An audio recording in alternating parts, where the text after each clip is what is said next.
नमस्कार मैत्रिणींनो, माझ्या चॅनलमध्ये तुमचे खूप खूप स्वागत आहे. तर मैत्रिणींनो, आज मी जरा फ्रेश भाज्या आणल्या होत्या. चला तर मग तुमच्यासोबत पण शेअर करूया म्हटलं. फ्रेश भाज्या कशा स्टोअर करायच्या. आता बऱ्याच जणांकडे फ्रीज नसते, तर मग भाज्या कशा आपण ठेवायच्या आहे त्या पण ताज्या ताज्या राहतील 8 दिवस. तर मी तुम्हाला एक ट्रिक सांगणार आहे.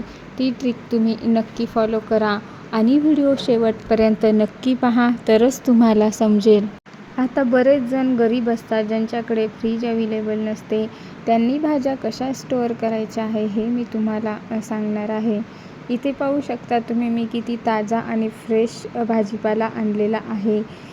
आज चला म्हटलं, आज भाजीपाला थोडा स्वस्त होता, तर मी घेऊन आले भरपूर भाजीपाला. तर मैत्रिणींनो, मी काय काय आणले आहे हे मी तुम्हाला सांगणारच आहे. त्याआधी तुम्ही पाहू शकता माझा फ्रेश भाजीपाला. तर मी इथे भेंडी आणली होती, बटाटे आणले होते, त्यानंतर बैंगन, टोमॅटो, त्यानंतर मी मेथीची भाजी आणि कोथिंबिरी आणि चवळी, त्यानंतर मधुमक्का आणला होता, काकडी आणली होती. काकड्या 2 प्रकारच्या आणल्या, एक हिरवी काकडी आणि एक अशी पिवळी काकडी. तर ह्या दोन्ही काकड्या, बटाटेसुद्धा आणले होते. तर आपण आता फ्रीज नाही आपल्याकडे, मग आपण ती चवळी कशी ठेवायची. तर चवळी सकाळपर्यंत छान राहण्यासाठी आपण पन्नीतून काढून घ्यायची आहे आणि पातेल्यात ठेवायची आहे. पन्नीमध्ये का ठेवायची नाही, तर पन्नी हे प्लॅस्टिक असते, ते चांगले नसते. त्यामुळे पन्नीत काढून ठेवायची नाही, आपण पातेल्यात ठेवायची आहे. तर इथे पाहू शकता मी किती फ्रेश भाजीपाला आणलेला आहे, तुम्हाला मी दाखवत पण आहे. असाच फ्रेश भाजीपाला आणायचा आणि जशाच तसा राहायला पाहिजे. हे पाहू शकता तुम्ही मी इथे काय केले आहे, एक ओला कपडा घेतलेला आहे. तो ओला करून पूर्ण पिळून घ्यायचा आहे आणि त्यानंतर एका ताटामध्ये आपण तो ठेवायचा आहे, जेणेकरून त्याचे पाणी खाली गळणार नाही. त्यानंतर मी त्याच्यामध्ये बटाटे ठेवले, टोमॅटो ठेवले आणि काकडी पण ठेवलेली आहे. काकडी दररोज खाल्ल्याने शरीरासाठी थंडावापणा येतो आणि काकडीमध्ये भरपूर प्रमाणात पाणी असते. त्यामुळे शरीर डिहायड्रेट होत नाही. त्यामुळे काकडी खाणे हे शरीरासाठी खूप गरजेचे असते. त्यानंतर मी इथे मेथीसुद्धा आणलेली आहे. आता मेथी ही शरीरासाठी खूप चांगली असते. भेंडीसुद्धा आणलेली आहे. भेंडी आज जरा स्वस्त होती, तर म्हटलं चला अर्धा किलो घेऊया. आणि त्यानंतर मी ते सगळा भाजीपाला असा त्याच्यामध्ये रुमालात ठेवलेला आहे. आणि आता तो रुमाल आपण बांधून ठेवायचा आहे. जास्त पॅकसुद्धा नाही बांधायचा आणि जास्त सैलसुद्धा नाही. त्याला थोडी हवा लागली पाहिजे, जेणेकरून आपला भाजीपाला खराब होणार नाही आणि 8 दिवस फ्रेश राहायला पाहिजे. आता मी ते पूर्ण बांधून घेतले. आता त्यानंतर इथे मी तुम्हाला दाखवते सुद्धा कसे बांधलेले आहे. ते पाहू शकता तुम्ही मी असे बांधले आहे. त्यानंतर मी इथे कोथिंबीर निवडायला घेतली. आता कोथिंबीरी पण मी काय केलं आहे, पन्नीमध्ये न ठेवता मी परत एक रुमाल ओला केला आणि रुमालामध्ये ठेवली आहे, जेणेकरून कोथिंबीरीसुद्धा 4-5 दिवस इझिली हिरवीगार राहू शकते. आपण जर पन्नीमध्ये ठेवली तर ती पिवळीसुद्धा पडू शकते आणि अशी जर ओल्या कपड्यात ठेवली तर ती फ्रेश आणि हिरवीगार राहते.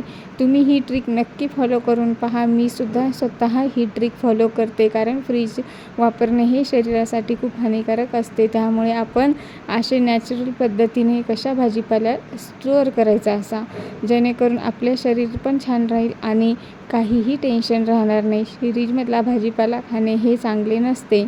आता जरी तुम्ही फ्रीजमध्ये ठेवत असाल, तरी आपण तो फ्रीजमधून काढून अर्धा 1 तास बाहेर ठेवायचं आणि त्यानंतरच आपण भाजी करायला घ्यायचं आहे. आता तेवढं केल्यापेक्षा, वेळ वाया घातल्यापेक्षा आपण असाच भाजीपाला स्टोअर करा, जेणेकरून आपला वेळ पण वाया जाणार नाही आणि आपल्या शरीरासाठी सुद्धा चांगले राहील. तर मी कोथिंबीरी अशी निवडून घेतली. आता मी असंच भाजीपाला स्टोअर करते आणि मला 7-8 दिवस इझिली जातो. टेन्शन राहत नाही, फ्रीजची सुद्धा गरज पडत नाही. तर मैत्रिणींनो, तुम्हाला माझ्या ट्रिक्स कशा वाटतात ते मला नक्की सांगा आणि नेक्स्ट व्हिडिओ तुम्हाला कोणता पाहिजे हे पण मला कमेंट सेक्शनमध्ये नक्की सांगा. तुम्हाला माझे व्हिडिओ कसे वाटतात ते सुद्धा मला नक्की सांगा. तर मैत्रिणींनो, मी इथे कोथिंबीरी अशी निवडून घेतलेली आहे पूर्णपणे बघू शकता तुम्ही हिरवीगार कोथिंबीर आहे, ती पण आता जास्त पॅक बांधायची नाही, सैलच बांधून एका प्लेटमध्ये मी अशी ठेवून दिलेली आहे. आता बटाटे पण मी एका याच्यामध्ये आता ठेवून दिलेले आहे, बटाट्याच्या म्हणजे आपल्या भाजीपाल्याच्या ह्याच्यामध्ये. तर मी आता काय केले आहे, इथे मेथी फटाफट अशी निसून घेतली आहे. मेथी निसताना सुद्धा मेथीच्या कांड्या घ्यायच्या आहे, जेणेकरून त्याच्यामध्ये खूप प्रमाणात घटक असतात आणि त्याच्यामध्ये खूप छान प्रोटीन सगळं असतं, कॅल्शियम त्याच्यामुळे आपण ते काड्यासुद्धा घ्यायच्या आहे. त्याच्यामध्ये व्हिटॅमिन्स खूप असतात. अशा काड्या आपण काय करतो, पाणी घेतो आणि काड्या फेकून देतो, तसे न करता आपण कांड्यासुद्धा घ्यायच्या आहे. त्यासुद्धा चवीला एकदम भारी लागतात. तर मैत्रिणींनो, तुम्हाला आजचा व्हिडिओ कसा वाटला ते मला नक्की सांगा.